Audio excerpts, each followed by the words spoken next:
For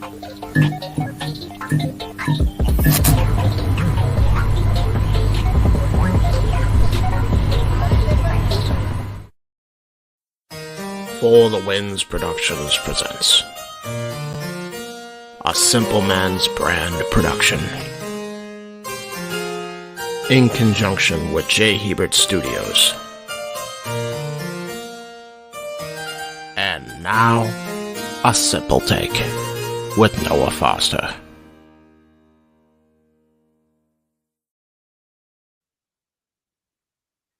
Last night, we rode a storm of the harshest variety in emotional storytelling as we finally hit our last stop. The path may seem clear. Is the story's end near? This and so much more to be discussed as we now are officially on the road to WrestleMania. But before we get there, let's go ahead and take a simple take back. Look at WWE Elimination Chamber. Hello, once again, everybody. Welcome back to the Simple Man Brand Cast 18 Studios co-production of the WWE Simple Takes. You know what this is, for I am the Simple Man, and my name is Noah Foster. And yes, for the first time ever, we are live with the WWE Simple Take during Monday Night Raw, the first Monday Night Raw post-Chamber, as again, nothing stands between us except weeks of television to WrestleMania. So before we get into tonight's festivities, and we will probably interrupt ourselves and beep, pause to tune in what's going to happen, as I have the then now on my screen. Before we see what happens to the show, JJ, are you ready to go for what's going to be an interesting collaboration project and reactions tonight? Absolutely, Noah. I mean, as I was briefly talking to you before we hit the live button, man, I'm still recovering from the Elimination Chamber show and the emotional roller coaster that was the main event. Then I had sensory overload yesterday doing fam stuff. I just got done watching a movie that I'm going to be reviewing for New Release Saturday this week. I've just had so much joy and entertainment packed into the last 48, 72 hours. I'm on overload right now, but I am here. I am focused. I am tuned in to the WWE universe, and I'm ready to break down some simple takes with the Simple Man. And again, folks, we appreciate your all's attention in this unique experiment that we just started and are adding another layer to it for the first time ever. So please like, subscribe, comment, tell a friend. If these become more of a substantial thing that draws engagement, we'll be happy to do these following, keyword just for now, following premium live events, where we not only talk about that, but we may engage in tonight's festivities too. But without further ado, as they play that very video package, and my gosh, the twists, the turns, some would say overkill, and so much more. That's what closed the show. Let's get right into it and start with what opened the show as the women set the pace. In the women's Elimination Chamber match, determined the new number one contender to challenge Bianca Belair for the Raw Women's Championship. It was Liv Morgan and Natalya that kicked things off, followed by the others that came in as follows: Raquel Rodriguez, Nikki Cross, Carmella, and last but not least, Asuka. For what I expected from this field, I felt that each one of them played a fair deal in not only demonstrating why they're in here, but also as far as the role dynamic, I thought it was okay. It still feels like to me the Women's Chamber is definitely underappreciated, underbooked, underlooked at Elimination Chamber since its inception. But I'm glad the right person won. So before I say anything else, JJ, your thoughts on this Women's Elimination Chamber match, the opener of this PLE. Of course, your winner, your moments. Would you change anything? What's your thoughts? You know, a lot of people started to crap on this match, especially in comparison to the men's match that we'll get into later, saying that it was boring, saying that the pacing was off. I agree and I disagree to a certain extent. I mean, there's people that weren't in the chamber match that I think should have been in, for one. Mainly Piper Niven. I think she should have gotten the spot. But I think the participants that were in there were well placed. I think they had, I think everything was right, honestly. I just think that it was the wrong match to open the show. I feel like if that match had come later in the night, people wouldn't have crapped on it so much because it would have been a good cool down for some of the other action that happened. Right. Not that the women should be relegated to that cool down motif, but I feel like it wouldn't have been as heavily criticized as it was being what kicked off the show. Fair take. Before we say anything else, we also know that tonight's Monday Night Raw is still, I believe, in Montreal, if I remember correctly, JJ. I believe. Because look who's kicking things off on our screens. Talk about a show that many people thought was one match only, as Sami Zayn made incredible history and his head held up high. So before we hear what Montreal's own has to say tonight, I certainly agree. We talked about countless times that Piper Niven, we believe, should have been the one involved in this. You wonder if there would have been a contrast with her performance versus the likes of Bronson Reed in the other chamber that we'll talk about. It Yeah. felt to me that they didn't really believe Carmella had a snowball chance in hell. Towards the end, it was like, grab the arm, immediate tap out. That was it. Verbal, don't break my arm. It's almost like she was kind of filler play. Yeah, I get it. She's the heel, and yes, she tried to take advantage. Cheap super kick one time, nearly getting Raquel, then nearly getting Asuka to follow up. There is some unique tag team cohesion, though. I thought the double pin on Raquel made her look strong. The fact that at one point she wasn't smiling and taking this thing very seriously, I thought was a nice touch too. Kevin Dunn, you're still a bad cameraman. Missing the pin from Raquel on Nikki Cross after driving her through the chamber. Liv Morgan, she fought her heart out and gave up through a dual submission where her upper and lower body was definitely exaggerated. Natalia's own, I thought was a nice touch. Literally, Canada's own, excuse me. Natalia kicking things off, I thought was a nice touch. I thought she had a good length in there, but let's be honest, JJ, we knew that they were not going to give her the win or the moment. I knew they weren't going to give her the win. I think they could have given her a little bit longer in the chamber, though. Had her be the last one eliminated or next to last, as opposed last to three. Yeah, I think she was the third one out, second or third one out. Like, I wouldn't have done her that dirty. I would have had her gone out either fourth or last one eliminated. Make Canada think that Natty was going to get that moment. She did have the moment, though, with doing the sharpshooter and getting the submission. Yes. Got that big pop from her hometown, home country crowd, if you will. But I don't know. I would have probably booked her a little bit better, given that glimmer of hope before it was squashed. Yeah, by a super kick. And I believe it was Carmella that pinned Natalia, which definitely threw you into a tailspin, to say the least. Yeah. But as we all saw in the end, and JJ, it is now official. The winner of last night's Women's Chamber was Asuka. For the first time ever, it is Asuka / Kana versus Bianca Belair for the Raw Women's Championship at WrestleMania.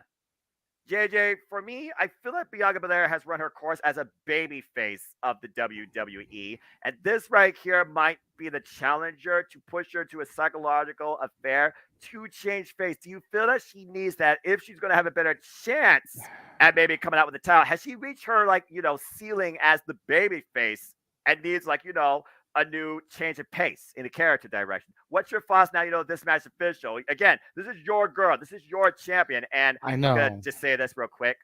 My little Ella, 7 years old, she turns 8 on Pi Day, 3.14. I officially made her a WWE fan. She loves Bianca Belair.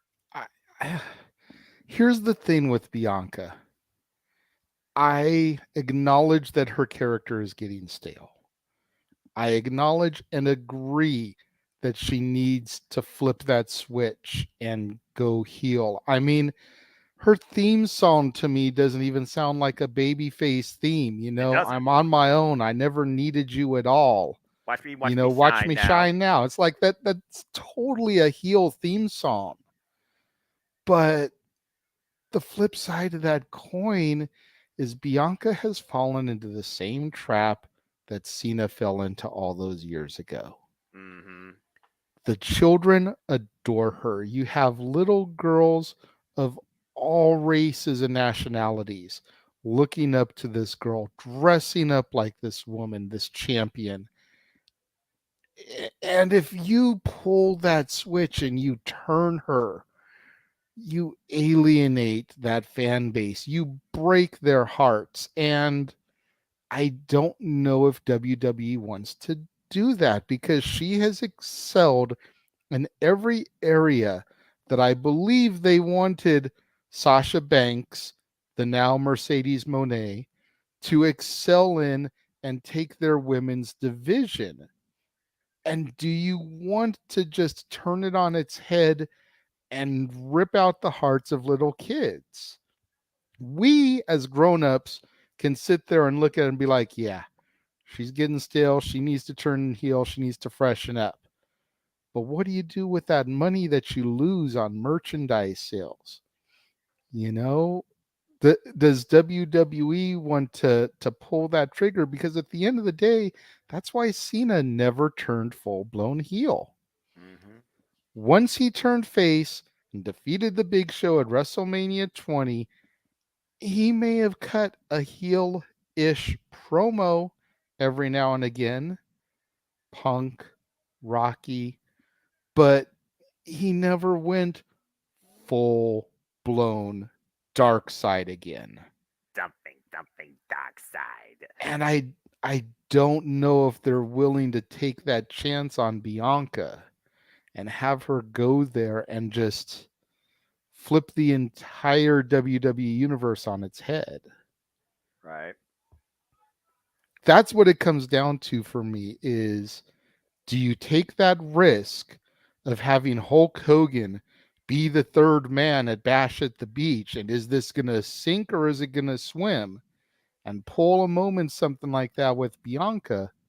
Or do you just let her ride this wave, man, and let her handle the haters and the people that are going to turn on her the way that Cena did? Rise above hate. I figure about it like this though, because we talk about contrasting characters. You talk about the children, the role model perspective, the loss in merchandise and money perspective. Remember when Bailey cut down the wacky inflatable arm fillet tube and no longer was the hugger, took on a different identity, and for a little while it Mm-hmm. was Rocky. And honestly, if it wasn't for the pandemic, I wonder if it would have been able to flourish out the gate. Why she was able to more so calmly grow into her own, into that perspective. And even so, little girls still follow her, support her, and she's made merch out of that too. So it's one of those things where it's like a risk reward factor. There's longevity, and then there's just a consistency. But But let me ask you this, okay? Because Bailey's rise was during my absence. right, Did Bailey have the same number of girls coming to shows dressing up like her, emulating her to the level that Bianca does? as far as the level, I'm not sure what to say for that. But there were many people I know that wore the wristbands, that wanted a hug and got a hug from Bailey. So there was a similar contrast, if I can put it in a lighter perspective. Okay. So again, but considering that Bianca Belair has been the Raw Women's Champion now, what will be literally come WrestleMania, practically a year, JJ, Yeah. she has to do something different, I believe, if she's going to continue to be the EST. And again, this is her first time going into WrestleMania as the champion. She is being the hunted. She is not the hunter. And Asuka has been looking for redemption since WrestleMania 34. If she can't face the Queen, she could damn sure, especially now with this new attitude, I feel dethrone the EST. We'll have to find out in about 6 weeks, Noah, because I mean that's definitely a marquee match. And while Asuka wasn't my number one or number two pick, I totally sank on that one. But I'm not mad to see Asuka Kana versus Bianca. I think it's going to be a solid match. It just wasn't my go-to. Fair enough. I And definitely feel like with Asuka now portraying this darker character, this more demonic, however you want to describe her, the Kana role, I definitely think it's going to be a true test for Bianca, much like, going back to Cena going up against Bray Wyatt, right. and the whole Firefly Funhouse and the Fiend and everything, and the psyche that played, the mental games that played on Cena. I think it could very well be something similar to there with the Kana character and where they're going to go with it.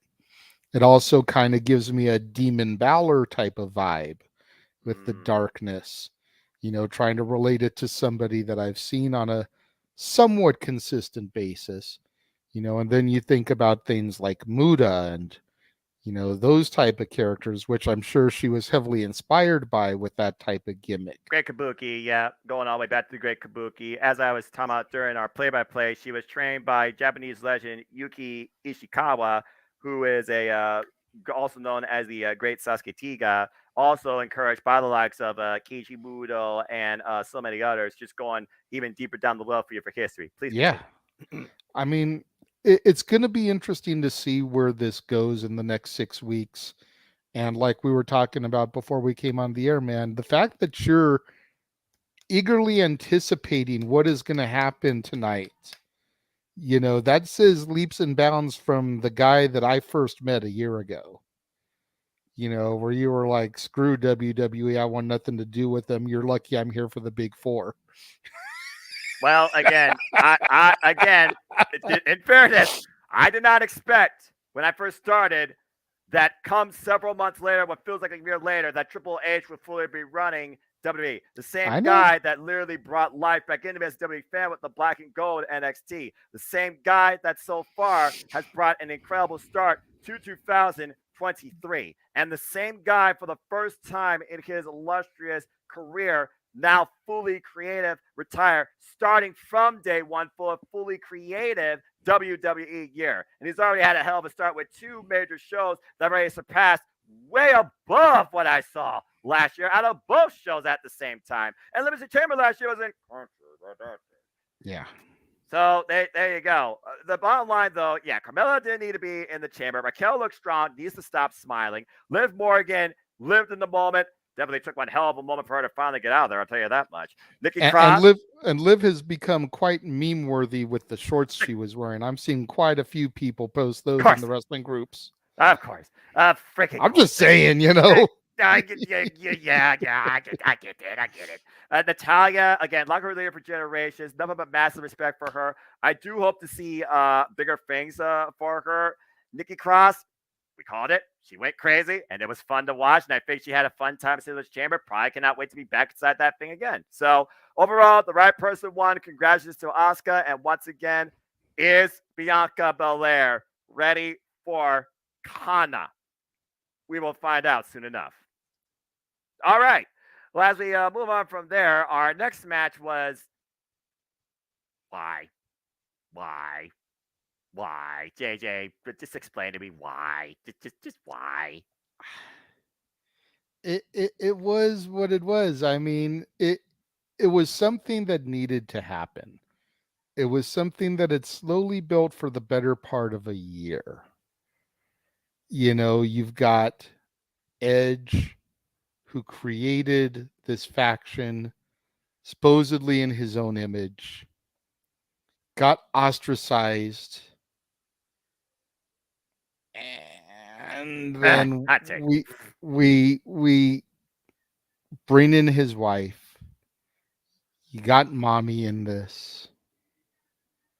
It was what it was and what it needed to be. I guess. I mean, it was a battle of 3 for 3. 3 spears, 3 attempted F5s, the hurt lock. Hurt lock couldn't be broke. He couldn't roll through. We're talking about completely different matches. I see what's going on here. Oh, wait. Were you talking about the mixed tag? Yeah, because that was second. Wait, was it That was second? second. The Brock match was third. Was it really? Yes. I honest to God don't remember that. Botch on you, bro. Yeah, well, big time botch on me, so my bad. But honestly, yeah, that match is worth talking about more. It's Monday Night Raw, folks. You know what that means. I'm gonna botch the we're hell out of stuff. So let me go ahead and we're live, we're everybody. We're live, live. everybody. There's no retake here, so yeah. So yeah, I mean, this match was what it was, but yeah, seriously, botch me for missing the match, or botch on the damn ref, or Edge miscommunication, or Rhea not hitting the right part of Edge's head. What the hell happened with that spot there? But I love the in and outs, especially with Rhea and Beth being focused at one point, and then Yes. Finn and Edge focused at other points. It really made it feel like a match of two matches. And then you had X Factor Dominic, who ran like a scolded dog at the front of Beth Phoenix and Edge, came back in. He was the heat magnet in Montreal, and he wasn't even wearing any opposing sports team colors or gear. But for what this match was, I felt that Edge and Beth had to win. I felt Rhea could not be involved in the pin, so thankfully it played out the way as I expected. But I have to ask, first off, can I get more Beth Phoenix dressed up as Bull Nakano or Luna, please? Thank you very much. That was effing awesome. Yeah, it was definitely Bull Nakano. I've seen the side-by-side comparisons now, so Yeah. Yeah, that was I knew it was one of two because you could draw similarities with the two, and not just the whole Montreal thing, not just the fact that they were standouts in women's wrestling. Let's just call it like it is. Bull Nakano, a freaking legend. I don't even think she's in the Hall of Fame if I remember correctly. no, she's not. Not as far as I know. So there you go. Definitely deserves her spot in there. You know, especially before some of the women that have gone in there. No disrespect to Beth, but like Beth herself. How is Bull from the old generation not in there, and she and the Bellas and them are all in there? Michelle McCool probably getting ready to get a spot here soon. Right. So let's go ahead and take a look at all four of these individuals. We already know Rhea Ripley, and I'm just going to say this right now. Rhea Ripley right now is the most effective member of the Judgment Day as a whole. Period. Without question. Without She is walking that fine line between being booed because she's Judgment Day and getting cheered out of the freaking building because she's so loved and respected. Damn right. You know, people legit chanting, "We want Rhea" during their matches when she's not out there. We want mommy. We want Rhea. Like, where is she at? And it's a dangerous line to walk because I know they want her to be heel with this Judgment Day thing. But I feel like even though Charlotte is a face right now, Rhea is about to walk into Los Angeles and be full-blown babyface against Charlotte. Yeah, because as we know, JJ, we know what's ahead for Rhea Ripley. Redemption, finally, and maybe accomplishment. Because at WrestleMania, it will be the SmackDown Women's Champion, Charlotte Flair, defending the gold against Rhea Ripley, the same woman she beat for the NXT Women's Championship at WrestleMania 36. A rematch 3 years in the making for a bigger prize. And I'm not just talking about the belt.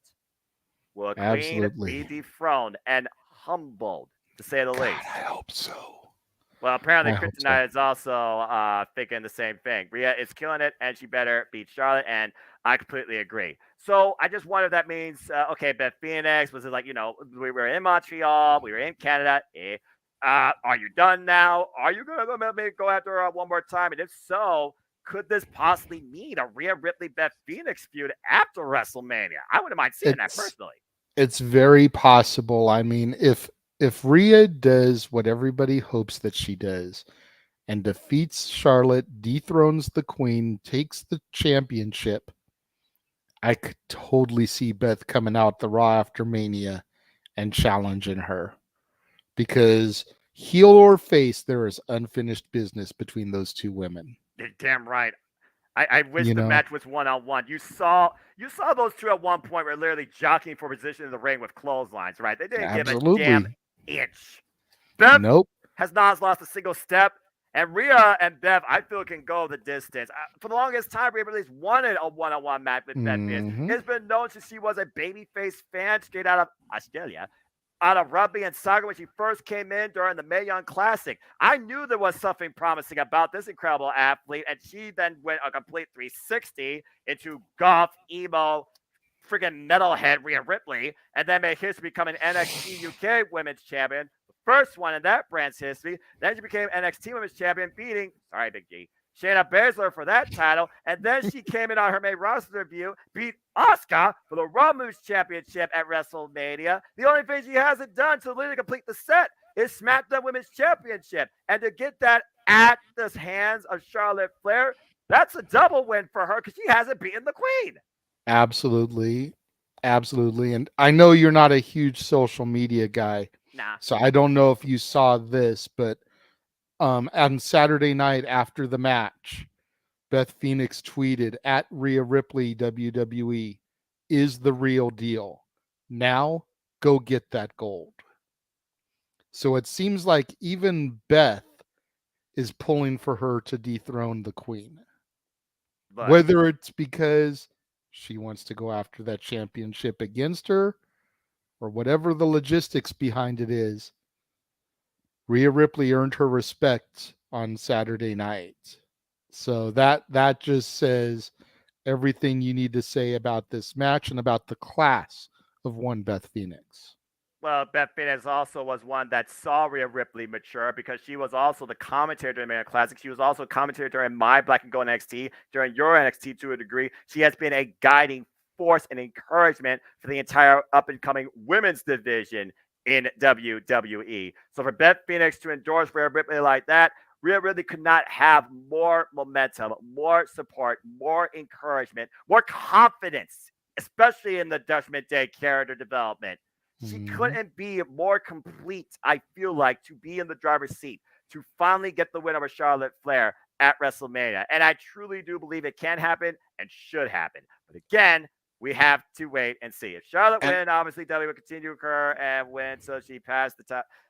She's probably already past that, all right? Dadgummit. When you figure out the adult tag titles with it, she probably passed it. Moving on. She doesn't need that accolade. Charlotte Flair does not need to beat every single buddy every single time and be the one always with the title in WWE. Dadgummit. Anyway, go ahead. I completely agree. But going back to the Rhea thing, think about this for a second, Noah. If she defeats Charlotte again, as everybody is predicting and praying that she will, she'll be the first member of Judgment Day to score gold. Oh, that's the entire time they have been a unit, nobody has been able to capture gold. Edge wasn't able to get the WWE title from Roman Reigns. Priest wasn't able to get IC or US. Dominic wasn't able to get anything. He's never getting anything. Even Finn hasn't been able to get anything. There's been no tag straps with any two of the three of them. This will be the first championship for the Judgment Day. And I think it could be what helps to push Rhea to that ultimate babyface standing. You know, I didn't need you guys. I got this on my own. When was the last championship y'all won? Trying to think. Before Judgment Day, Damian Priest was a champion of a title we'll talk about here in a bit after the botch of a thing that actually did happen after this. Ray and Dom were tag champions before Judgment Day. And Finn Balor's last title, Didn't he defeat Damian Priest for the title? Yeah, that was his last title, the United States Championship, when he beat Damian Priest for it. And that was before WrestleMania 38.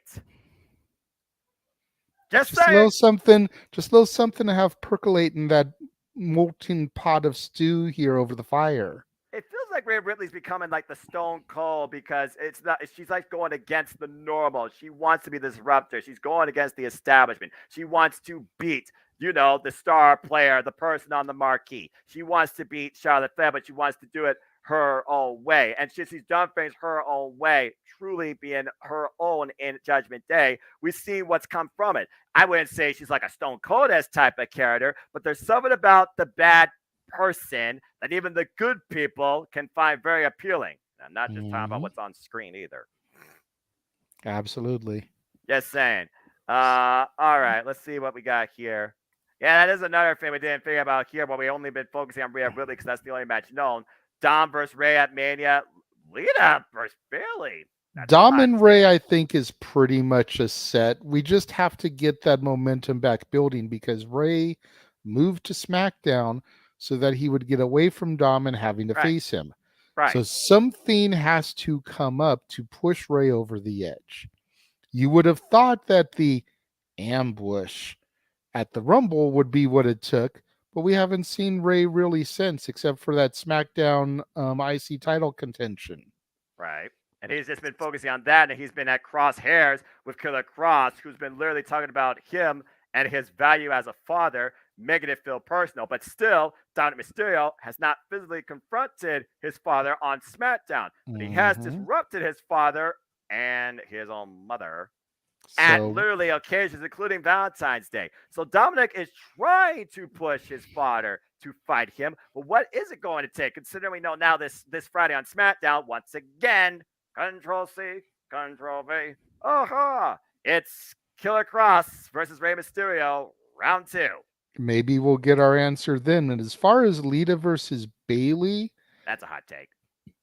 I'm either thinking that we're going to get the match that was rumored for No Way Out, which was Damage Control versus Becky, Lita, and Trish, Right. or we're going to get Becky versus Bailey. Whatever kind of stipulation you want to throw at it, last woman standing, I quit, something along that, and then we might get Lita and Trish versus Dakota and Io That'd be a very interesting for the legend type. belts. I'm about to say it has to be for the belts because that's the only way you can try and elevate these championships that have, let's put it out there, no competition. And I know that people are also talking about, it looks like Chris Knight right there. He agrees with us. Hey, appreciate you. And I you mean, know I what? know, I would like to see Trish and Lita get the straps off of them. Yeah, I know it would kind of derail the damage control thing, but right? you think about Lita and Trish's friendship and rivalry. Yes. There were no tag championships when they were full-time competitors. No. For them to become tag champs, even if it's just until Backlash, Which we still don't know the date of. that would be an awesome feather in their caps. And the flip side of that coin, they put over damage control. Then we get to like Roman status. If Lita and Trish, two Hall of Famers, couldn't dethrone them, who can? I mean, yeah, again, at the end of the day, you elevate the tag titles and you also elevate, I feel, Dakota Kai and Io Sky who get to hang with that. But I also do think about this when I think about, again, the identity of damage control. And I'm not trying, to just, foresee the future. But again, WWE is more of a singles competitor focused environment. And in my opinion, for the longest time, I have seen Damage Control and its members. Dakota Kai has been the one for me to have the most potential to break out on her own separately. Io Sky, Io Shirai doesn't need that. She's already a well-renowned name. But if Kana does become the new face of the women's division in WWE, give me freaking Io Sky versus Asuka. That is a Japanese pro wrestling highlight feud waiting to happen. They already drew me in that one time when I just heard the two arguing in Japanese against each other. I wish they literally had the TV in Japanese so I could see more of that. Give me more angry Japanese promos between Asuka and Io. I will tune in wholeheartedly weekly to Monday Night Raw. Triple H, you're drawing me in. Give me more of what I want. This is what has been bringing me back as a fan more substantially to the WWE, besides the premium live events. Look how much we're talking about out of this match that could be just, brewing up for WrestleMania and more. And again, we don't even know when WrestleMania Backlash is. We know it's coming. We saw the graphic. There is no date. There is nothing about tickets. There is nothing. But clearly is the next thing after WrestleMania. And for the first time, I don't think it's going to be just centered around WrestleMania rematches. Yeah. But I digress. All right. Well, buy the T-shirt. I did. But back to the initial point there, really quickly before we move on to the Y match, as you were talking about. Yeah, the Simon Miller match. If you haven't seen it happen yet, because I know you are kind of half paying attention to the TV screen, and if you didn't see it on social, Trish is supposed to be there tonight, just to further my suspicion, my match booking. Well, considering Ding Dong, hello, Hello. is hosted by Bear tonight with Damage Control, I would not count Becky and Lita too far away if we get to the trash talking. Speaking of trash talking, looks like coming up shortly, might be worth listening to, so we just talk about this match, is an exclusive interview with the SmackDown Women's Championship challenger, Rhea Ripley. We'll talk more about that probably here in a moment as they went to commercial. And as we saw in the opener, we'll highlight a bit of that during the main event. All right, so So Simon Miller. now we'll get to your question as to why. Let me do it right here. Simon Miller, are you watching? Let me know if I'm wrong here. Why? That sounds about right for about how many moves there was during this match. Let's see here. 2 spears, 2 F5s, Hurt Lock once broken, Hurt Lock kept in, mule kick, the end. Brock Pretty Lesnar much. Pain. Oh, you forgot about the suplex that started it. You're right. Brock did get a German suplex release one. He got one before everything else really started. And yeah, I mean, yeah. I think at the end of the day, the women's chamber match may have ran a little bit longer than they originally expected it to, which even though we feel like it was kind of rushed, right, WWE brass may have felt like it went a little bit too long. And I also think that they didn't really want this feud to end at the chamber. I think they want this feud to end at Mania. And so what other way do you gimp this along for one more month than to have a BS DQ finish, a schmoz in Canada, and just carry it over to WrestleMania, where maybe we'll get them in, as I suggested, a submission match, right. or even an ultimate submission match. Like, I'd like to see these two with a 30-minute time limit submissions only, personally. But I don't know if WWE would do that for fear of boring the fans, because let's be real, ourselves and our peers aside, the younger generation probably wouldn't be into that. Well, we saw how long Brock Lesnar tried to break the Hurt Lock, and he was unable to. And I feel like the fans were already going like, eh. But I think where they would pop is Hell in a Cell. Brock, Bobby, Cell. That night one, the structure of night one. And finally end it with these two. Well, I mean, heck, Brock Lesnar and Undertaker ended inside Hell in a Cell, and that was ridiculous to the point they had to use exposed ring to end that freaking rivalry, and that was ridiculous in itself. And that went through Battleground, SummerSlam, and culminated in Hell in a Cell across 3. Here, though, again, Elimination Chamber, I still say, like we talked about, should have been on Raw, should have been a TV spot by Adam Pearce, make it official, should have been an Intercontinental Championship Open Challenge, because I wanted to see more of Gunther. There, I said it. I respect you guys, you WWE fans. Gunther. And I want to see more of him because he's the workhorse right now, truly, of the WWE. Would have loved to see an open challenge. Even if it was somebody, I don't know, that surprised the hell of us from NXT. It could have been Jinder Mahal. I don't know. Do something. He's from the Canada area. But, I mean, yeah, it just seems weird to me that these two in this spot, for how short it was on this premium live event. I was like, oh, man, come on. It was unnecessary.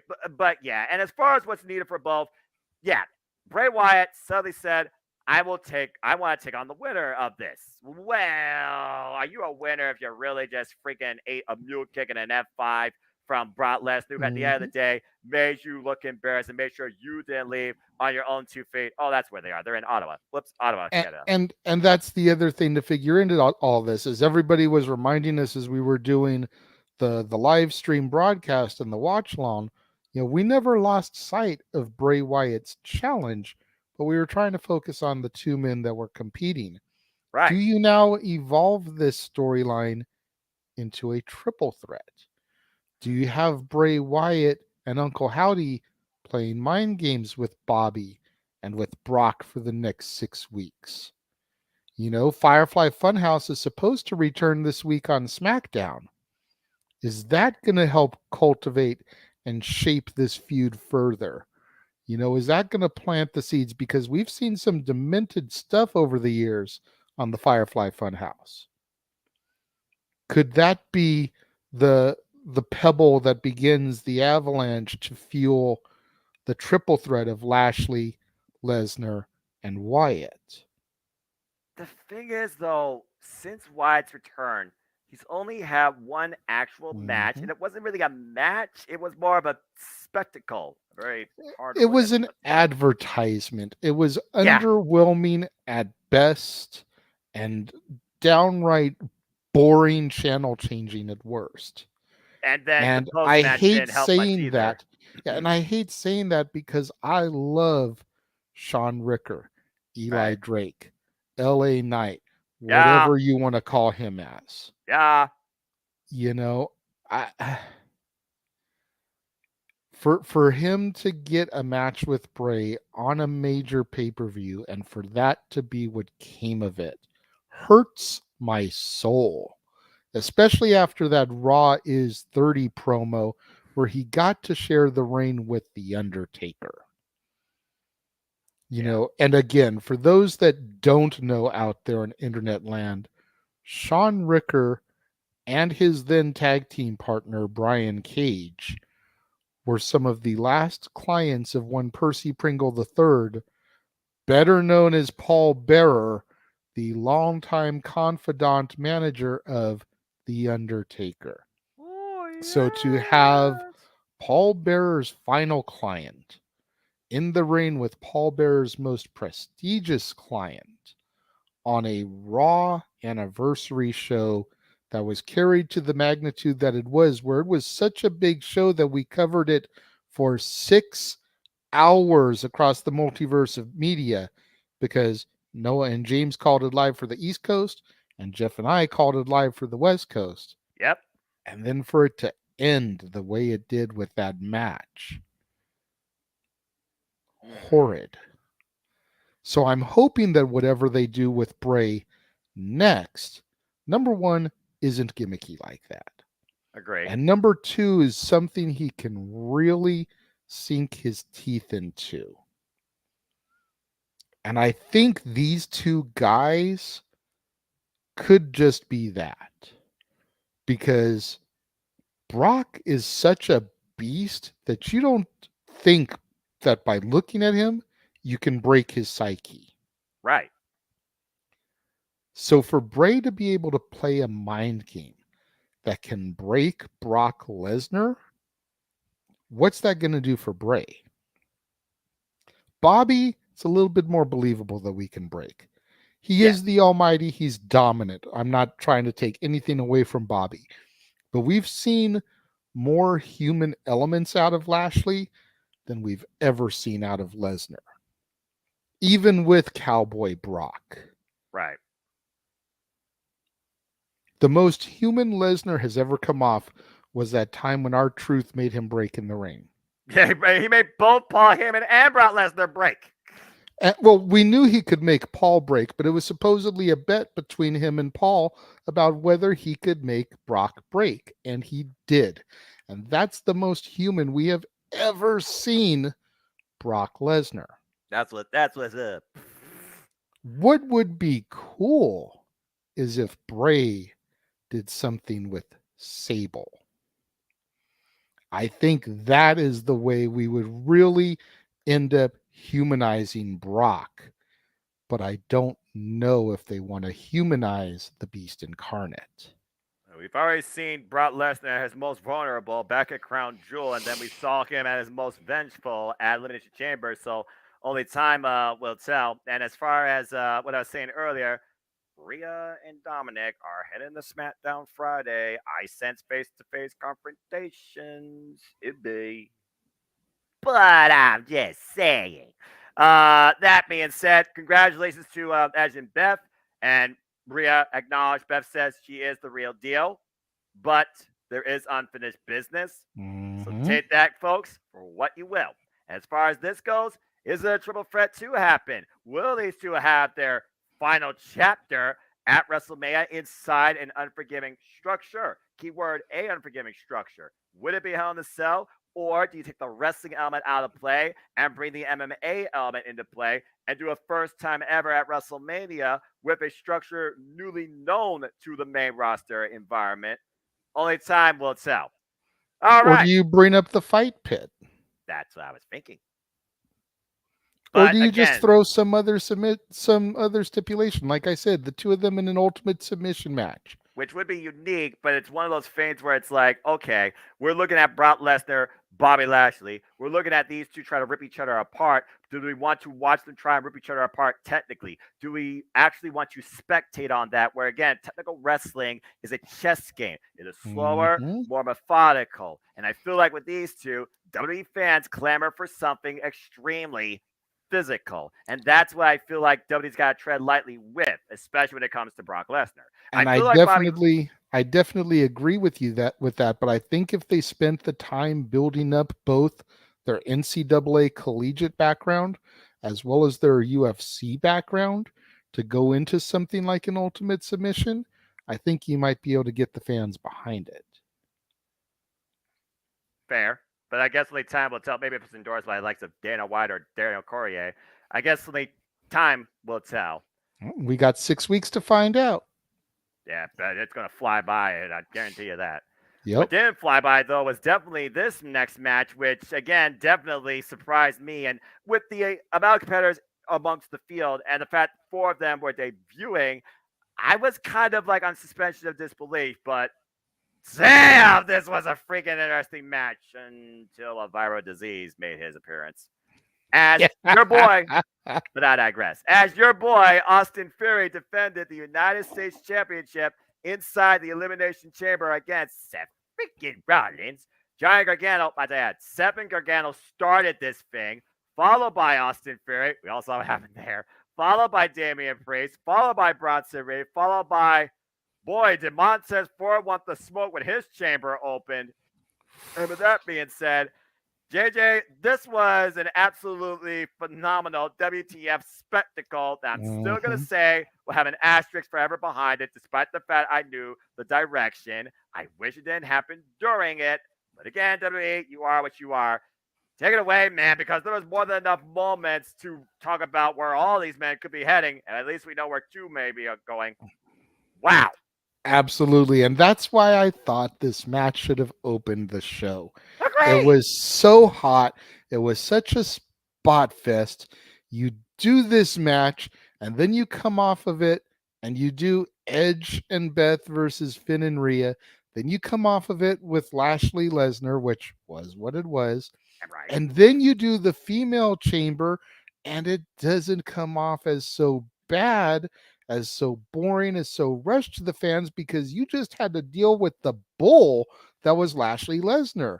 Now you're looking at this women's match and you're like, oh my God, this is amazing. It's definitely better than what we just freaking saw. You're no kidding. But back to this match, it's like, dude, everybody that was involved played their role beautifully.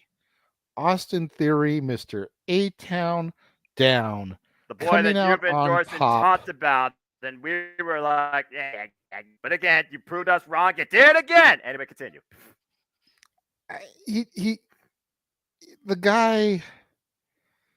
guy is just so damn good. He reminds me, I've said before about how his gimmick with the selfies and everything and the video camera made me think of The Miz.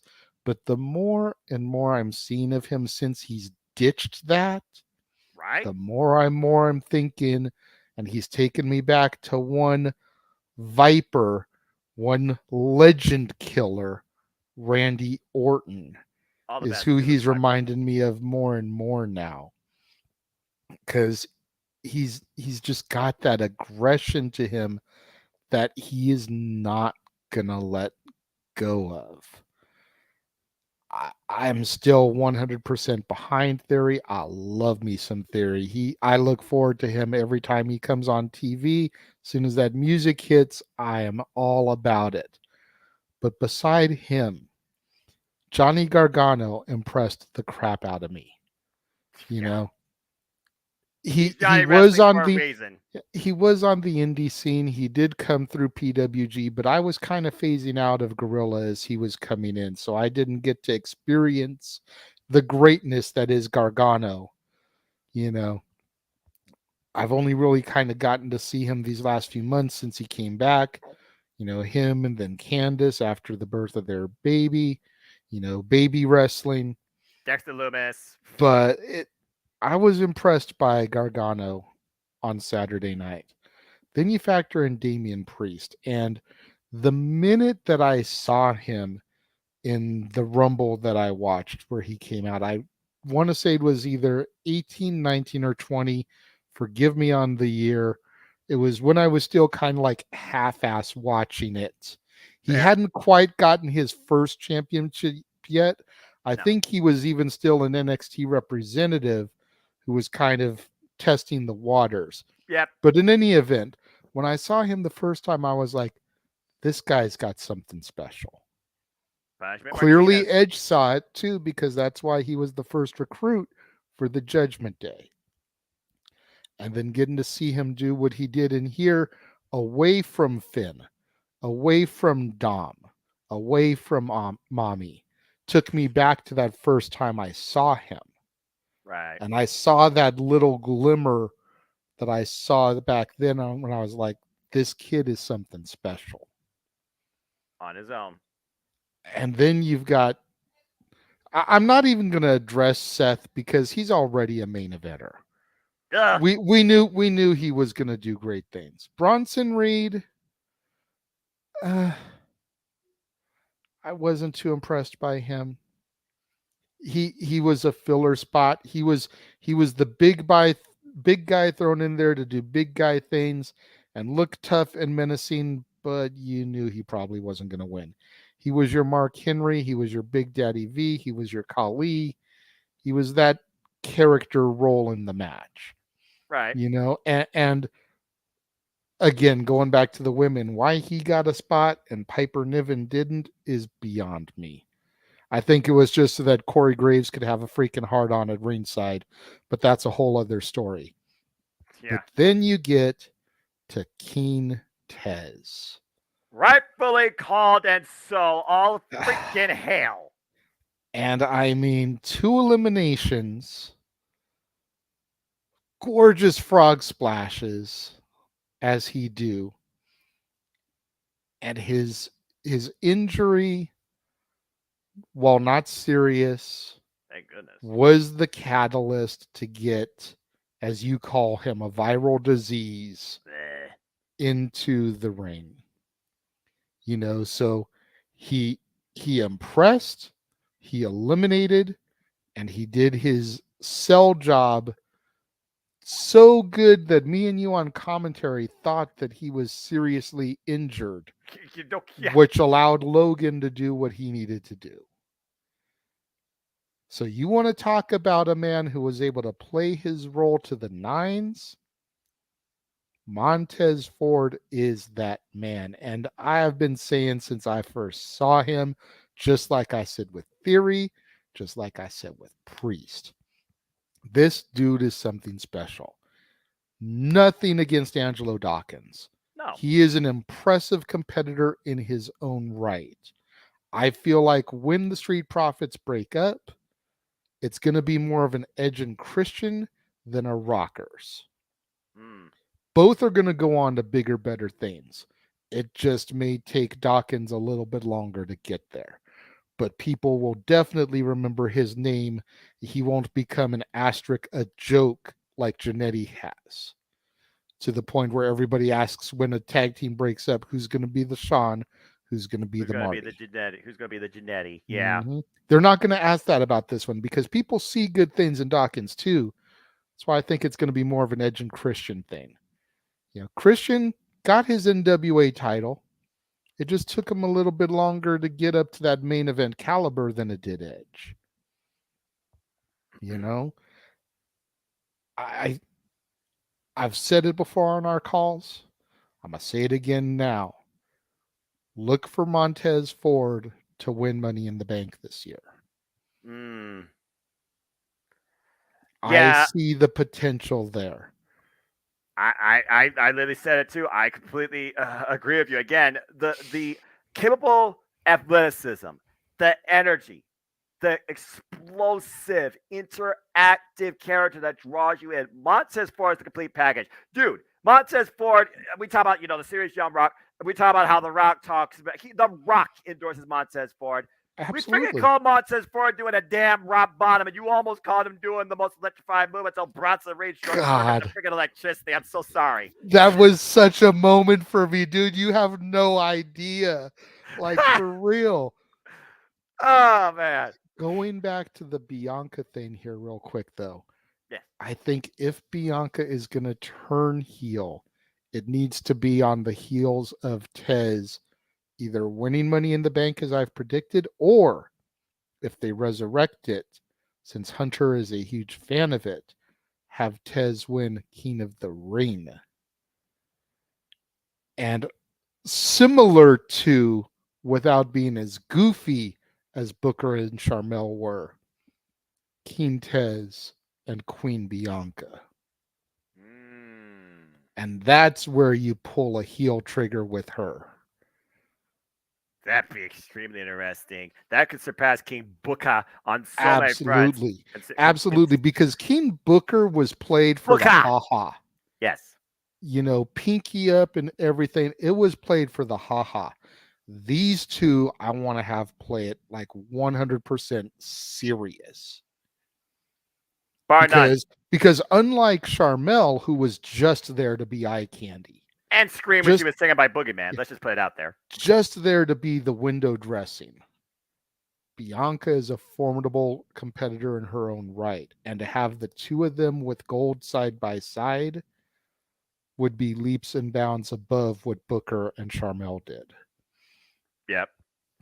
All right, so let's take a look at the field and see what we got here, shall we? John Gargano, Johnny Wrestling proved like he was that, especially that ridiculous Avalanche Frankensteiner takeover out of the attempted power bomb of the century that could have broke the man friggin' in half. We saw a doomsday device esque poison rana, almost like what do you call that type of device? Richter type device. Just counter-reactive device almost eliminate Bronson Reed. It took not one, not two, but three super kicks and three finishers from those same three men to take out the biggest threat, character-wise, the colossal Bronson Reed. Not bad for his debut. Damian Priest reminds us why he's a former United States champion and can stand out on his own, why he's just been kind of really in the shadows of Judgment Day since this group's inception. So that was very nice to see. And Montez Ford, that was his shining moment to prove to us that this guy has all the skills to be a top draw and champion in the WWE. Why Seth freaking Rollins has already been that, has yet to win a chamber, but we know where his WrestleMania is going. And as far as your boy, who successfully retained the title in the first ever United States Elimination Chamber, Austin Theory, he may be known in the press conference that he wants to surpass the likes of somebody that never gave up.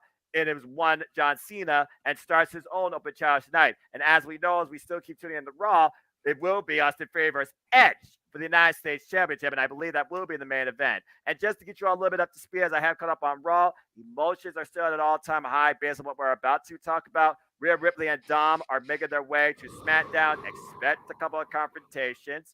Dolph Ziggler, he lost quickly to Mustafa Ali, and Cody Rhodes is making his way to the ring. Some of that being said, I hope everybody is having a good time with this simple little hybrid, simple take and in-depth look at what we think is ahead for everybody that was involved in the Elimination Chamber as now we look towards WrestleMania. But there was one last thing that happened last night that might go even longer in conversation than what you've all heard so far tonight, because this was the main event. And I've said it since the inception of the frickin' Tribal Chief. It is not about the result. It's about the damn story. Mm-hmm. I've never seen or felt or called or reacted to a story as driven as this, in and out between the bells and the ring. JJ, here we go. Ladies and gentlemen, this show was culminated by the following main event from Montreal as the Tribal Chief Roman Reigns defended the WWE Undisputed WWE Universal Championship. Yes, I was redundant, sue me. And of course, we know he had this for over 900 days now, and he took on former member of Bloodline, we could call it that, former honorary Uce, Sami Zayn, the one guy who has caused this incredible divide in the bloodline, challenging the tribal chief Roman Reigns. But it was not just Sami Zayn. It was all of Montreal facing Roman Reigns that Saturday night. JJ, you see my ticker. You heard my super predicting. We fucking called this story. As it looks like Cody Rhodes is about to usher in the next chapter because he looks to finish his story. I don't think nothing was finished. I think Yeah. everything was just brought to a climax. So as we wait for Cody Rhodes to make his dynamic entrance, and we definitely talk about pinnacle timing for this, right? Definitely will take a listen into his promo. Start subtly talking about what you felt here and what you think culminated or is still to come from this one of a kind main event affair. The floor is yours. Man, as far as what we called just a chapter of sheer genius. It was an honor and a privilege, and I'm not even trying to undersell being able to sit here and call that. It being a guy who has seen Sami Zayn, El Generico, make his rise literally from nothing to main event against the head of the table, the tribal chief, in his home country of Canada over the course of 18 years. It was a hell of a moment for me. I think back to the Jewish community centers as it was called back then the sweat box, and watching the generic luchador and all the antics and shenanigans that he would get into, whether they were solo matches, tag team matches, watching stuff with him and Kevin Steen, and the rivalry wasn't even as beginning to boil. Like maybe the fire had just got turned on the stove, but the water wasn't even starting to subtly bubble yet. And then you figure where their rivalry went to in Ring of Honor, and when they finally did bring it to PWG, and then NXT with freaking Kevin Owens debuting the night that Sami Zayn won the NXT title, Yes. and everything going from there. And then you look at this. And like I talked about as Sammy came to the ring, you think about how not even a year ago, he's fighting the guy from Jackass at WrestleMania in a throwaway match, getting slapped by an oversized hand and pinned by Johnny Knoxville. And then a couple weeks later on SmackDown, he stumbles into Roman's dressing room. And we slowly, over the last 10 months, build to this culmination. People that you thought were Sammy's friends have turned on him. People that used to be Sammy's rivals have befriended him. Where KO truly lies is still a huge Edward Nigma-sized question mark. Because while he did go out there and he did help Sammy, did he do it for the cheap pop in Montreal? Or does he truly stand with his longtime rival friend again? He didn't show up during the beatdown. He didn't go back to the ring afterwards to help him up, to embrace him in their home country. He played his part and he got out. Again, did he do that just for the cheap pop of the crowd? Did he do that because he had unfinished business with Roman Reigns and Sammy just happened to be the guy in the ring with him? These are questions that need to be answered over the course of the next 6 weeks. And honestly, you wonder if anybody's going to be answered right now with Paul Heyman and Cody Rhodes. Yeah. Are we going to get KO and Sammy versus the Usos? Are we going to break up the championships and get Cody versus Roman and Sammy versus Roman at Mania? Or Sammy, KO, and Roman and Cody and Roman? So many different ways. There's so much that they can do with this. You know, does Roman finally lose at WrestleMania, or does he do the unthinkable and crash down on Cody's story too? Well, let's go. Because on the one hand, you'd be at about 930 something days by then. The next record to beat would be Pedro Morales, I believe, at 1,074, and that would actually put him in the top 5. He's actually number 6 right now and the longest reigning champions of all time. Continue. Yeah. but do you squash the streak at 930 something, or do you wait for him to get to that 1,000 mark? Where do you end the Roman Reigns saga?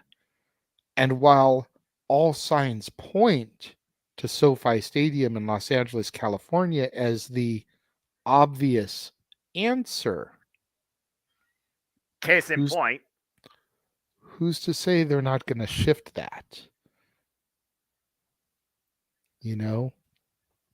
Pull the Russo swerve, if you will, and just pull the Roddy Piper. Just when you think you got all the answers, changes the questions.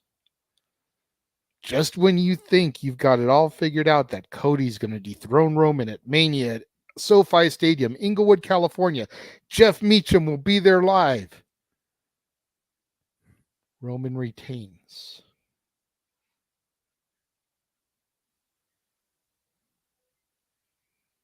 So I'm just breathing for a moment and thinking here while I'm briefly listening to Paul Heyman saying, Cody Rhodes, even if you beat Roman Reigns, can you handle the pressure? Going 200 days a year, appearances, red carpets. Can you handle the weight, not just the physical, but the mental weight that it means to be the WWE Undisputed Universal Championship?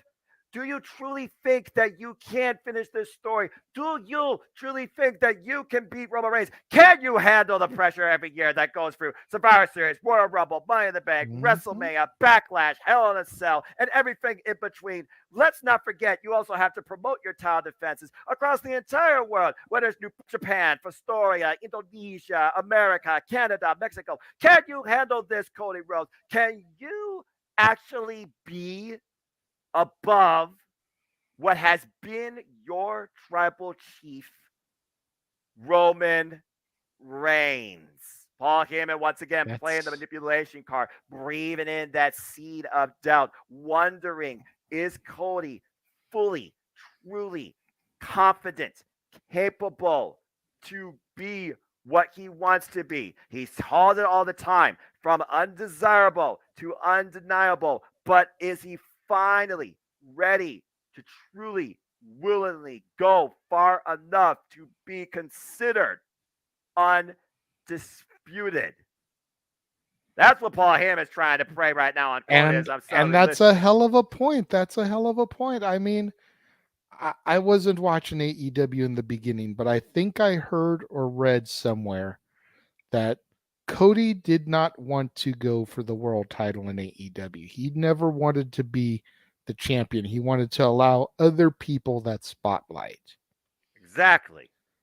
So the question is was that done by design, or did he not feel like he truly was ready for it yet? The booking committee of the National Wrestling Alliance felt he was worthy enough to be their champion. But where was the NWA at when he got the belt? No disrespect to Cody as NWA champion. Does Cody truly feel that he is ready to be that guy? And did he feel like he wasn't ready to be that guy in AEW, and that's why he never wanted to be that guy in AEW? Or was this something that was always kicking around in the back of his mind that he knew eventually he would go back to WWE? And he felt like if, as an owner, a booker of the company, if he put himself in that spot and then went back to the competition, people would say that he only did it to elevate his status and make him look better in the competition's eyes. All these things are going through my head as we gear up for 6 weeks from now at SoFi Stadium. It can't come soon enough, JJ. Cody Rhodes right now with an infallible stare at the hard cam, saying he has to finish his story. No matter what Paul Heyman just says, no matter what Paul Heyman may try and breathe, it doesn't change a damn thing. I have to finish the story. I have to beat you at WrestleMania. Paul Heyman preying on Cody's psyche and the status quo of Cody's family. Are you married happily? Damn. This match cannot be more personal, more truly all or nothing than what it's already brewing to be right now. And this is the first Raw after the Elimination Chamber. We all know how much Cody is willing to give. We all know what he's capable of. We all know what Cody has been fighting for. We all know what Cody came back for. We all know what Cody has been influenced by. It's like you said in the beginning of AEW, he said the hard times again. He brought the hard times again when he came back to WWE and literally thanked Mr. Heyman. It was literally that match with Jericho where he said, if I lose to Jericho, I will never challenge the AEW Championship again. And to that man's credit, not the wrestler, to that man's credit, in an industry where your words are about as solid as a piece of paper in wrestling, let's just put it out there, JJ, he never did. We have not heard Cody put that same bet out on himself here in the WWE. So that being said, is he truly that confident enough in his own abilities to beat Roman Reigns, become the WWE Undisputed Universal Champion? And we have yet to see Roman and Cody go truly face to face. It's all been wordplay at this point. And while the words have definitely hit hard, or if not as hard as physical blows, I don't think it's reached its apex yet until we literally see a face to face Roman Reigns versus Cody Rhodes. Yeah. It's a lot to think about. It's a lot to ponder over. You know, I would hate to be the Las Vegas odds makers right now. Oh God, there's people that are going to go broke before. I don't even want to know what the Step Boy I think is going to go insane with these odds. I know Step was a statistician, but this honestly might be the most improbable match to bet on in WWE history. I know, because on the one hand, how can you bet against Roman Reigns right now? Right. But on the other hand, how can you bet against Cody with the story he's telling? Right. But one of them has to lose. It has to. There has to be an ending at WrestleMania. The story has to finish at WrestleMania. It has to. And at what point does Roman begin showing up on Raw? Or at what point does Cody begin going to SmackDown? Because you figure Roman has limited dates in his contract. So he's not going to be there on a weekly basis. Which is what Paul Heyman was preying on, because Cody would be literally the opposite. So when does Roman show up to really kick this thing into overdrive? You know, or is he going to do like his cousin does and pop in here and there via satellite? Oh, well, Paul Heyman was backstage, not satellite, but he was selling. As we talk about, so far I've only talked about the Cody element, because now we know the destination, at least it so seems. Now we know the setup. The graphic was just shown. The graphic was shown that night. I will show it again. Folks, this is what's ahead. The Undisputed WWE Universal Championship. Roman Reigns versus one-on-one Cody Rhodes. That is what was just seen as of 5 minutes ago. Point And then blank, simple, period. here's the other question, Noah. If not Cody, who? JJ, I said on commentary, I said it to you on Open Mic Night, I said it to you after we were done in our free-form chat of human support and engagement. In a story that truly culminates around family legacy, I can't find not even an equal, but something similar to confront Roman Reigns and the bloodline and the O'Neill family than Cody Rhodes. If Cody doesn't win, you could do whatever booking shenanigans you want after WrestleMania. It will not feel the same. If Cody does not win at WrestleMania, Roman Reigns is the last guy, period, in my opinion, that WWE will ever have as the guy. In NXT, Lil, Braun Breaker, every name imaginable, Camilla Hayes, there has not been one person close to that sort of resume, that profile, history, family, legacy, drive than Cody Rhodes. Because Cody Rhodes has literally done it all outside the industry in every aspect in the name of his family, but to separate himself from that legacy in his own way, while Roman Reigns has done everything possible under his own family name to be the greatest thing in WWE history. It doesn't get more definitive than this for an ending at WrestleMania. It has to happen there. They have to finish the story. But that being said, we talk I'm about with you. finishing the story. We talked about the main factors. You see the ticker. There's so many other things. Like you said, first off, I don't think we're ever going to feel that type of a story-based environment than we did in Montreal with No. Sami Zayn and Roman Reigns. You saw the wife. You saw the child at ringside. At one point, he literally kissed her, and it was almost like, that extra, in video game terms, the power-up he needed to power Hmm. through. He put That out boost his of own. adrenaline. He put out his own Mario move. got the star. Yeah, and thank you for that invincibility. He put out his own move against him. He went full force into a cement punch by Roman Reigns. Roman couldn't put him down. He went full force into a spear. Roman Reigns couldn't put him down. He used Roman Reigns' own cement punch against him. Pulled out the Halloumi kick. Pulled out the Blue Thunder Bomb. He got that crowd to probably shake the rafters of that building. Was not enough. And then it went all, I'm not going to say butt blinky, but it did go a bit more batshit crazy.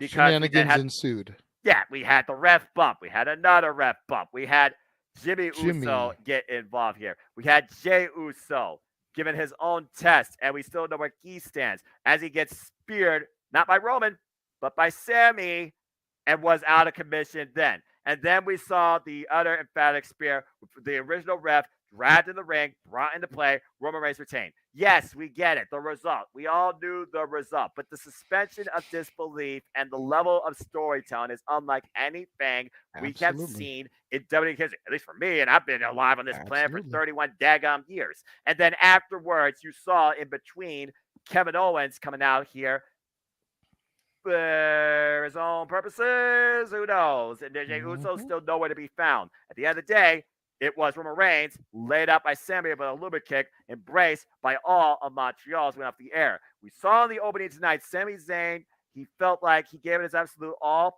And why we talk about finish the story, he said his story is never finished. His is never ending. I admire, respect that, and I believe that. Why he called Kevin Owens to the ring, Kevin Owens said, look, you don't need to owe me an apology. What I did is basically to make sure that you did not endure the same thing that I endure. What I did is to make sure that you would not bludgeon in front of your family, in front of your wife, your kids, your friends. I simply did that because no matter what, I've been fighting the bloodline for this long, and I will keep on fighting. But as far as fighting alongside you, not yes, not a no. But at the end of the day, the bloodline is the enemy for both. In their own way. Will they come together? Of my or will enemy they remain is my astray? friend. Will they come together or will they stay astray? We saw Kevin Owens' rebuttal tonight. JJ, I gotta wonder if we're gonna hear Jey Uso and some sort of rebuttal from him Friday nights. I hope so. I'm curious to see where Jey Uso stands in all this. I think the whole world is curious to see, because when everything got started and the ball really got rolling, Jey could not stand Sammy. Exactly. And now Jey is the one person that's keeping that olive branch open to Sammy. Jimmy, the man who was Sammy's bestie, man, they were doing their own little handshake and everything. He was the first one to turn on Sammy. Exactly.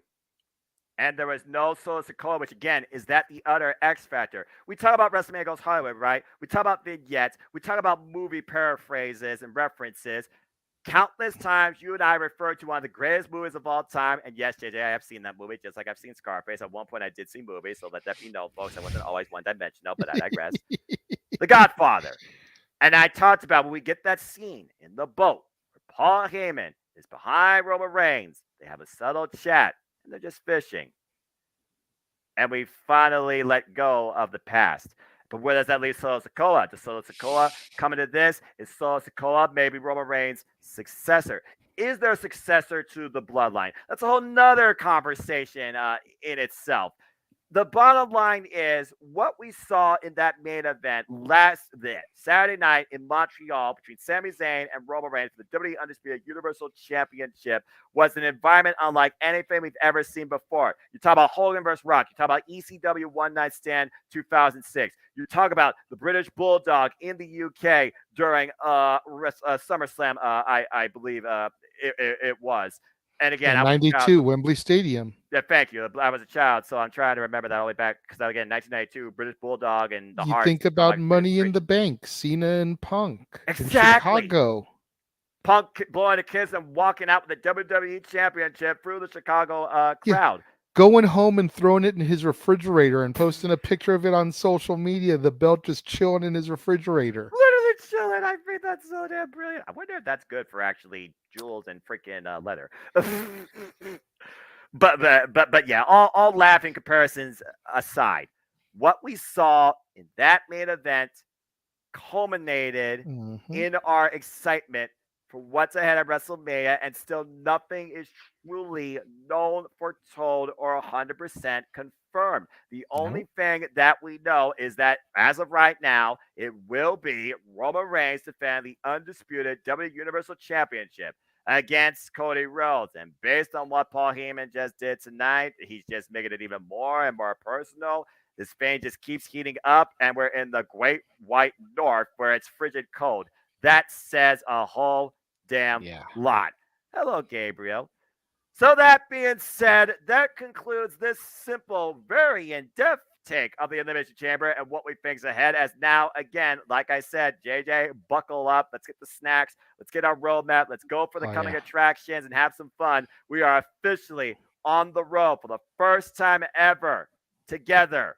WrestleMania. And now, folks, we officially know only 3 matches up to this point. Again, it will be JJ, your girl, the EST of WWE, defending the Raw Women's Championship against Asuka, adopting back to her former identity, Kana. We also know that the SmackDown Women's Championship will be defended as Charlotte Flair defends the gold and looks to repeat what she did 3 years ago against Rhea Ripley, who says she is not the same woman that she was. And if Charlotte don't realize that, she's already lost. And as I said it again, and I'll say it again, and I'll say it again, so I'm blue in the face and until they change the case. Culminating the entire 2-day spectacle, it will be Roman Reigns defending the undisputed WWE Universal Championship against Cody Rhodes. And it wouldn't surprise me by the end of Raw tonight, I see a graphic for Seth friggin' Rollins versus Logan Paul. Blech. But I don't have it yet, so I'm not going to say or assume anything. Yeah, I'm expecting for the next couple weeks for us to really get that ball rolling and a lot of matches to get announced. This is WrestleMania. Damn it! They need to give as much hype time to these matches as possible and not be announcing matches the week of.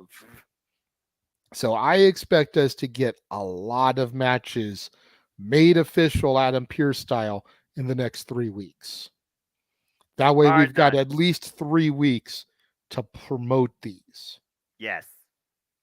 And I feel they're going to at least have one, if not two more made tonight, based on what we talked about earlier, Yeah. cross-referencing Monday Night Raw, the events to still happen, and of course, what we think is going to be made official. And I feel something's going to come for the United States Championship and Ding Dong Hello, if nothing else tonight. But again, folks, stay tuned because the championship of Mother WrestleMania, Open Mic Night host, and your play-by-play voice, the simple man, will keep you informed for all events on hand, I assure you. But that's all we got for now, as I simply say this. For the first time in the longest time, Elimination Chamber did not feel like a subtle filler. It felt like it had context, meaning, and it built into something bigger. Triple H, damn good show. Great job. Brock Lesnar, Bobby Lashley thing didn't need to happen, but that's a whole understatement. JJ, your final take on Elimination Chamber. My final take, man, it was, like you said, it was a stellar show. It was the first time the Chamber hasn't felt like a filler in a long time. They made the Chamber match feel like a Big Five pay-per-view.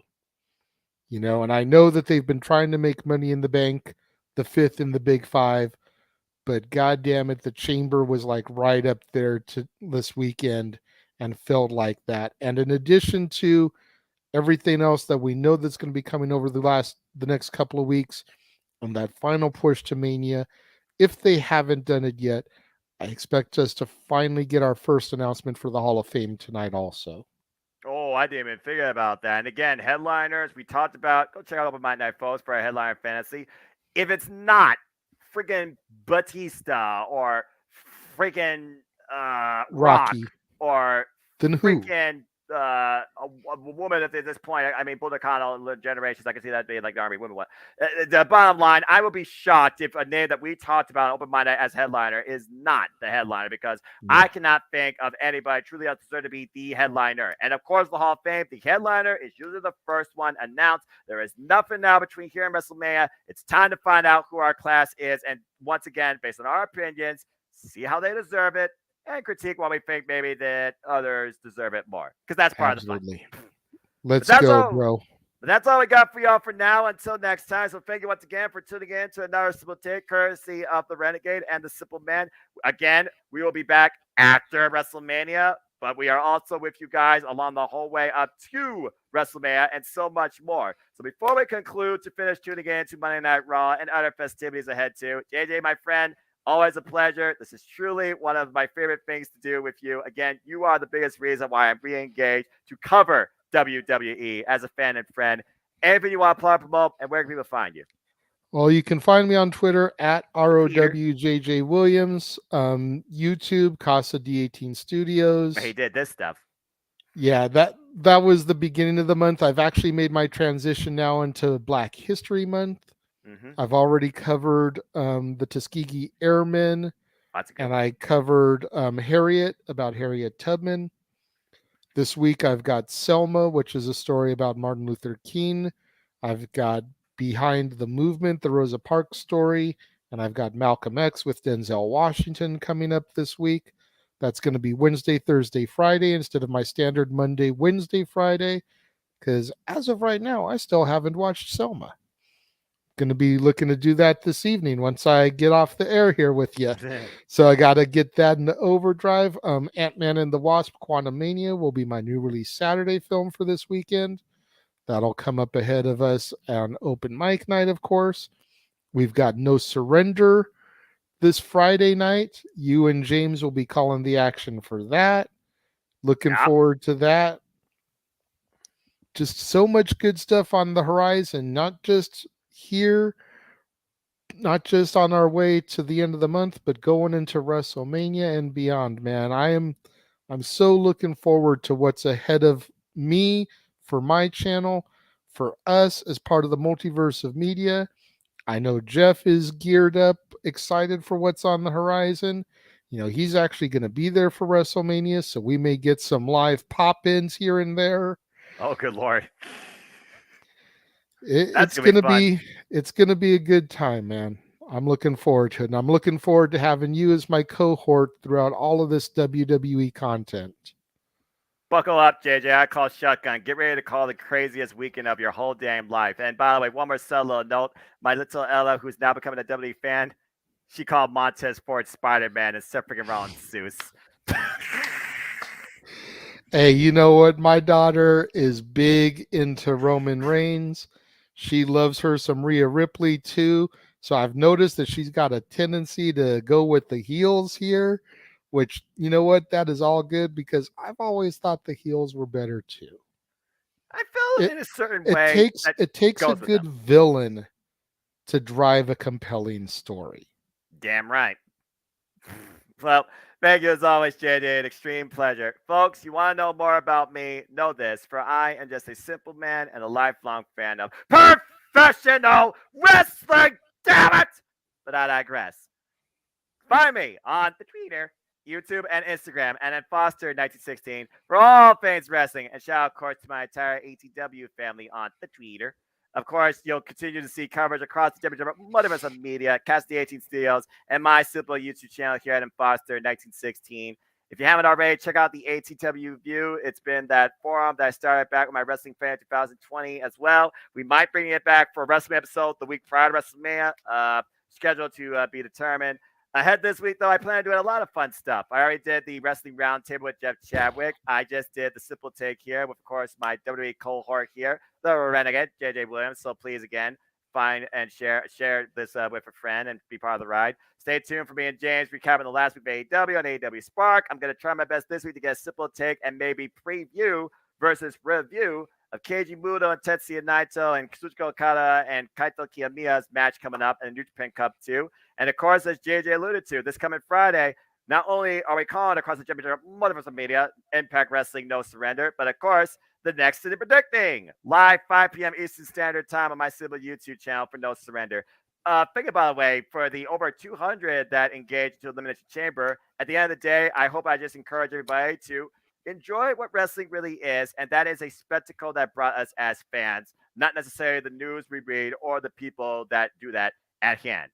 And again, City Predicting, it's just a fun thing that I like doing for all sorts of wrestling. So stay tuned for more City Predicting, as after No Surrender, we have AEW Revolution, followed by Impact Sacrifice, Ring of Honor, Supercard of Honor, NXT Stand Deliver, and of course, WrestleMania. And as far as right now, because I don't know the date for WrestleMania Backlash, Impact Wrestling's Rebellion. And there may be an NWA pay-per-view, I believe, in there before then, too. But I got to confirm that with Jeff Beecham and check the funds on all that, too. But as always, I'd like to conclude. There are no winners, no losers, no betters, just fans with opinions for this passion we all share. So at the end of the day, folks, support one another, respect each other, protect your mentality, too, treasure your families, and just enjoy life and enjoy professional wrestling. It's as simple as that. So with that being said, thank you so much for tuning in, whether on live or on demand, for the first time in this special Simple Take Co-Raw Reaction edition. Please like, subscribe, comment, and tell a friend. Hit the bell as this video goes live or on demand on either of these channels, and hit the subscribe button. Let's keep growing these YouTube communities together. Support my friend here. Support all my friends. Just support wrestling content creators too. I assure you, our passion is not laying up anytime soon. For the Renegade JJ Williams, I'm the Cement Noah Foster. I'll be back with you all this Friday for City Predicting and coverage of Impact Wrestling No Surrender with James Keebert. And then, of course, JJ will take the reins as, again, we enjoy another edition of Open Mic Night. So until next time, as I always like to conclude, make a positive impact in life and have a good night. All right, I got the crackers, I got the Kit Kats, I got the Mountain Dews, I got the gift cards. I think we're all ready.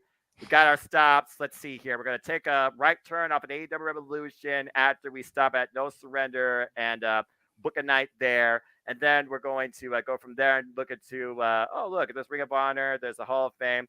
Yeah, I think I got the itinerary ready, JJ. How about you? And just as long as we don't forget to make that left turn in Albuquerque. Hey, that wasn't my fault last year. That wasn't my fault, damn it. But I digress. Good night, everybody. Thank you for tuning in. Good night.